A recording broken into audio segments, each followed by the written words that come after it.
उत्तर प्रदेश के निकाय चुनाव से जुड़ी बड़ी खबर। मेयर चुनाव में बीजेपी का शानदार प्रदर्शन। 17 सीटों में से बीजेपी 16 पर आगे चल रही है और एक सीट बीएसपी के पास जा रही है। समाजवादी पार्टी का खाता भी नहीं खुल रहा है मेयर चुनाव में। लेकिन ये जो शानदार प्रदर्शन है वो उत्तर प्रदेश में मेयर चुनाव में तो दिखाई दे रहा है, लेकिन कर्नाटक में बसवराज बोम्मई ने स्वीकार कर लिया है, साफ तौर पर उन्होंने कह दिया है कि हम समीक्षा करेंगे, सुधारेंगे अपने आप को। लेकिन शिवानंद, उत्तर प्रदेश में तो अब आगे 2024 से पहले यही एक बड़ा चुनाव था, एक यहाँ पर भी योगी ने डिलीवर कर दिखा दिया।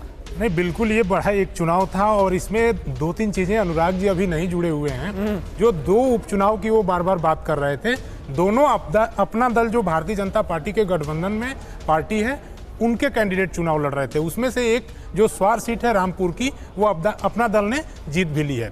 दूसरी महत्वपूर्ण बात जो बार बार कही गई है यहाँ पे कि मेयर के चुनाव, नगर निगम में तो बीजेपी अच्छा कर रही है, बाकी में नहीं कर रही है। उसको भी मैं थोड़ा करेक्ट करना चाहूंगा। नगर पालिका की जो 199 सीटें हैं उनमें से 98 में बीजेपी आगे है, 59 सीटों में ही सिर्फ सपा आगे है। साथ ही जो इसमें नगर पंचायत के चुनाव हैं उसमें 544 में 418 के मेरे पास जो आंकड़े आए हैं उसमें 236 पे बीजेपी आगे है। अच्छा। और ये 236 पे आगे है और 146 पे समाजवादी पार्टी आगे है और बाकी पे अन्य है।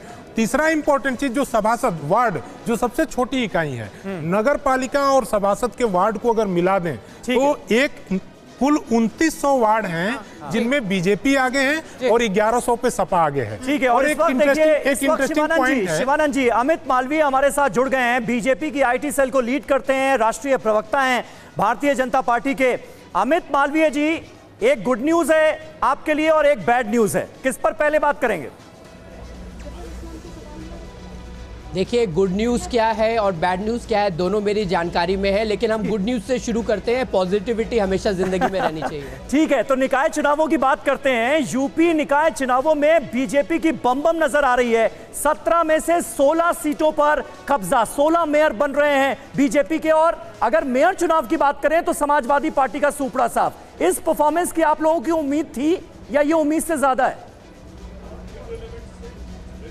स्वाभाविक रूप से जिस प्रकार के परिणाम उत्तर प्रदेश के निकाय चुनाव में आए हैं उससे स्पष्ट होता है कि जो सरकार वहां पर सामाजिक न्याय का और जन कल्याण का काम कर रही है उसकी नीतियों को लेकर पार्टी को अपार समर्थन मिल रहा है।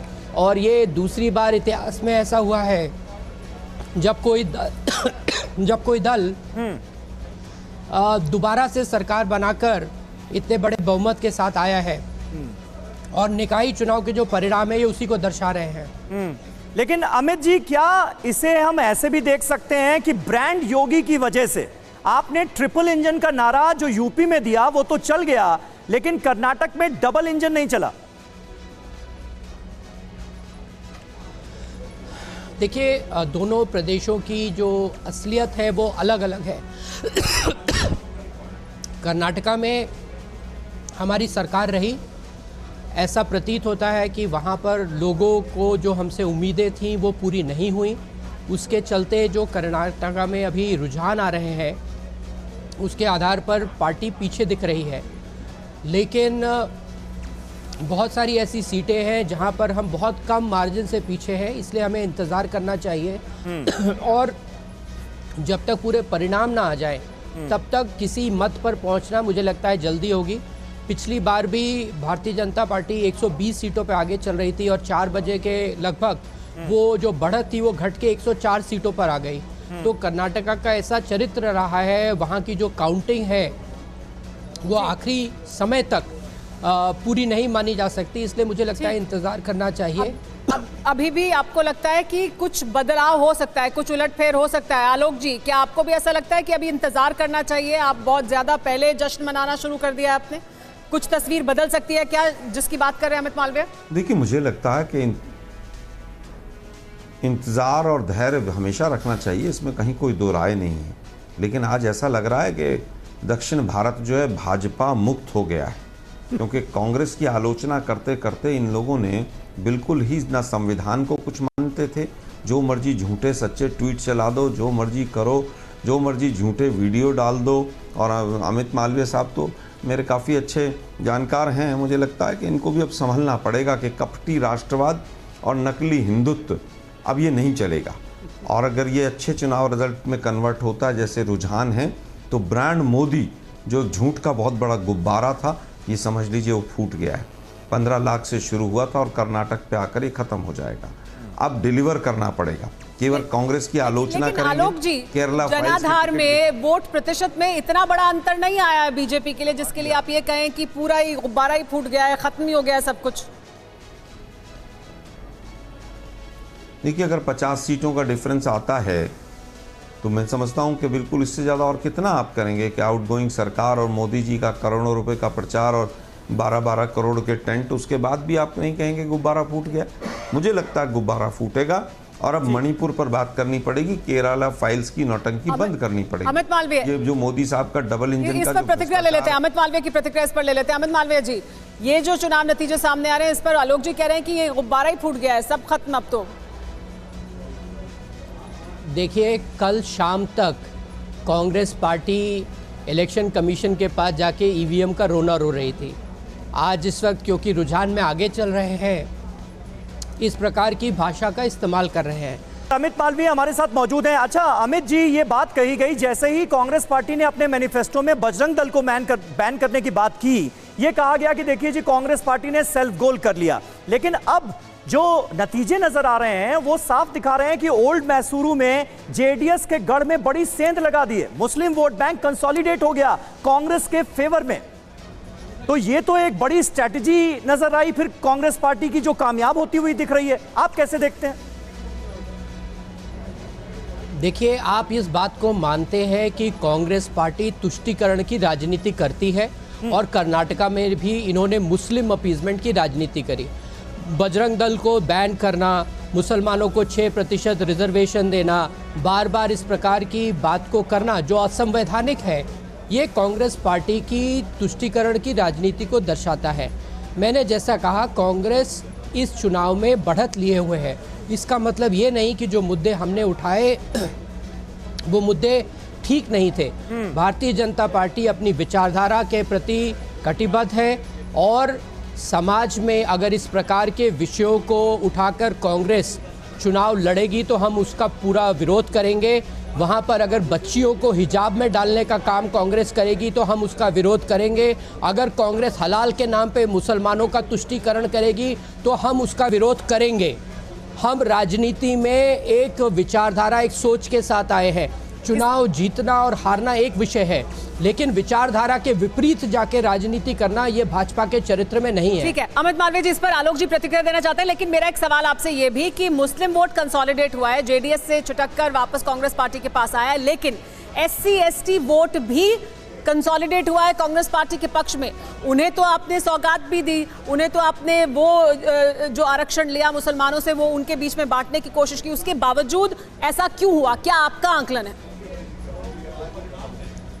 देखिए, कई बारी जब ये निर्णय लिए जाते हैं तो उन निर्णयों का लाभ जब तक लोगों तक नहीं पहुंचता तब तक शायद लोग उसको लेकर आश्वस्त नहीं होते। मुझे लगता है जो हमने निर्णय लिए वो ठीक निर्णय थे, सामाजिक न्याय की दृष्टि से दलितों को मजबूत करने वाले निर्णय थे। लेकिन अगर हमारे कम्युनिकेशन में कोई कमी रही है तो हम उसको पूरा करेंगे। ठीक है, आलोक जी का इस पर एक रिएक्शन ले लेते हैं। आलोक शर्मा जी, आपने सुना अमित मालवीय कह रहे हैं कि तुष्टीकरण की राजनीति की जीत है ये। देखिए, मुझे लगता है कि भारतीय जनता पार्टी कई बार कांग्रेस की आलोचना करते करते उस राज्य या देश की जनता का अपमान करने लगती है। अमित मालवीय जी वही कर रहे हैं। जनता ने फैसला चिंतन, मनन और विवेक के साथ दिया है, लेकिन भारतीय जनता पार्टी शायद हार मिली है तो उसको पचा नहीं पा रही है। अरे भाई, जनता का निर्णय कहिए, शिरोधार्य है भाई, जनता ने फैसला दिया है।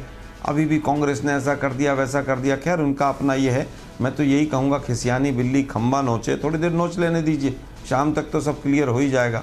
इनको महंगाई, बेरोजगारी नज़र नहीं आती, इनको 40% का कमीशन नज़र नहीं आता, इनको कांग्रेस का इतना अच्छा मैनिफेस्टो जिसमें 5 गारंटी जो हमने दी उस पर जनता ने भरोसा किया वो नज़र नहीं आता, इनको मठों से लिया गया 30% का कमीशन नज़र नहीं आता, इनको वो ईश्वरप्पा याद नहीं कि मोदी जी बात करेंगे तो कर्नाटक की पढ़ी लिखी जनता उसको भरोसा करेगी उस बात के ऊपर, क्या वो किस रूप में लेगी।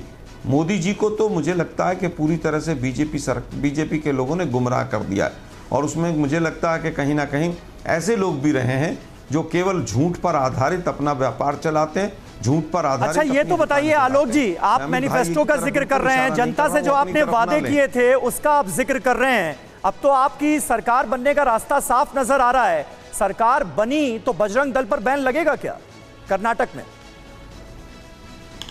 देखिए, उसमें मुझे लगता है समीर भाई, अब नोएडा के मीडिया के लोगों को भी ये सोचना पड़ेगा कि कर्नाटक में हिंदी मीडिया का प्रभाव कम था, इसका भी बेनिफिट मिला है हमें। उसमें कहीं लिखा है कि हम एकदम बैन लगा देंगे, उसमें लिखा है एज पर लॉ, और अगर एज पर लॉ लगाने की जरूरत पड़ी तो हम जरूर लगाएंगे। क्या बीजेपी ने राम सेना पर नहीं लगाया था? तो क्या प्रभु राम का अपमान हो गया था उसमें? शिवसेना के कई टुकड़े कर दिए तो क्या शिवजी भगवान का अपमान हो गया?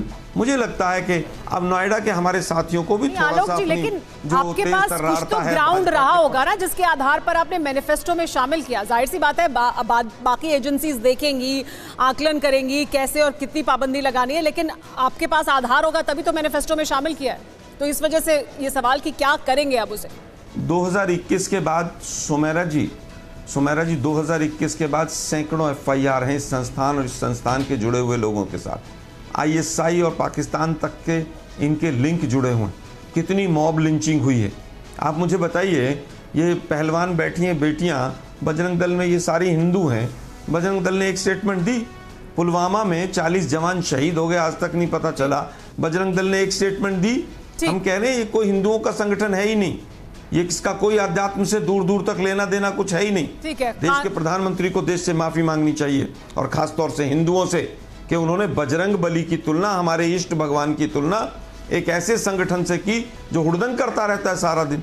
क्यों ना डिमांड करें और हम? ये मुद्दा चुनाव में उस तरह का असर भी लग रहा है कि छोड़ा नहीं इस मुद्दे ने। बहुत शुक्रिया अमित मालवीय और आलोक जी हमारे साथ जुड़ने के लिए।